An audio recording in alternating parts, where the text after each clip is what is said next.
Mon ami va bientôt avoir un enfant et sa sœur lui organise un shower. Mais comment on dit ça, shower en français? Sa sœur lui organise une douche? Sa sœur lui organise une pluie de cadeaux? Le terme exact serait une fête prénatale. Mais une fête prénatale, ça fait beaucoup de syllabes, beaucoup plus qu'un shower. Comme la langue est paresseuse, on préfère, dans la langue courante, utiliser le terme shower. Traditionnellement, les showers sont plutôt réservés aux femmes, bien que maintenant, en 2020 et plus, il est important que le père soit au rendez-vous. Et souvent, pour les pères, on va être un peu macho et on va dire « Oh, je m'ennuie, oh, ça m'intéresse pas, ça sert à rien, mais détrompez-vous. » C'est un moment très important pour vous préparer à devenir parent. D'ailleurs, je parlais avec ma blonde hier, avant de faire cette vidéo-là, puis elle m'a dit « Tu sais, Alex, nous aussi, les filles, souvent, on s'ennuie dans les showers. » Révélation, je ne pensais pas ça du tout. J'étais sûr que toutes les femmes aimaient les showers, aimaient les affaires d'enfants. À la naissance de mon fils, Jean-Baptiste, mes beaux-parents ont organisé un shower extraordinaire. C'était dans une salle de réception, il y avait beaucoup de monde, plein d'amis de la famille, il y avait des jeux, c'était super intéressant. Puis on a reçu plein de cadeaux dont je n'allais pas soupçonner l'importance. Une gigoteuse, un mouche-morve, une poubelle à couches, des biberons, un tire-lait, des mousselines. Toutes des choses super intéressantes à recevoir, mais c'est plus tard qu'on se rend compte que ces cadeaux-là valent vraiment la peine. Il y a aussi beaucoup de jeux qu'on fait dans les showers pour que ce soit intéressant.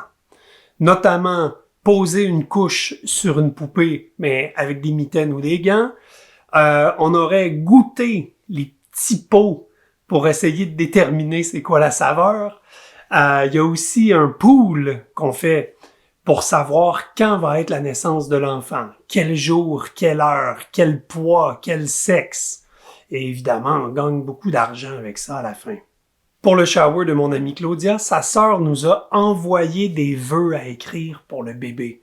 C'est super intéressant. On avait vraiment beaucoup de questions à répondre, quelques questions à répondre. Et évidemment, on a répondu des choses vraies et aussi des petites blagues ou des insides, comme on dit en bon français. De plus, parce que mon ami est très écologique et ne veut pas vraiment de cadeaux neufs, nous, on va lui offrir des cadeaux usagés, qu'on a déjà avec les enfants. Il y a une grande communauté de parents qui s'organisent comme ça et qui s'échangent des vêtements, des jouets, et ça, c'est super. Moi, la seule chose que j'ai besoin de lui proposer, c'est ce livre-là. Un livre fantastique qui s'appelle « Bébé fait ses nuits », écrit par la docteure Catherine Tobin. Et ce livre-là a été une bénédiction pour mon couple parce que on a réussi à faire dormir nos enfants très, très tôt. Et des parents qui dorment tôt sont des parents qui sont heureux. Donc ça, c'est un livre que je vais donner pour les parents. Et je vais aussi en donner un deuxième qui m'a beaucoup aidé à relaxer quand je prenais mon bain. Alors, une excellente littérature ici qui s'appelle « La mer ». Très intéressant comme livre, beaucoup d'images éloquentes et c'est super. En vrai, on peut manger le livre dans le bain.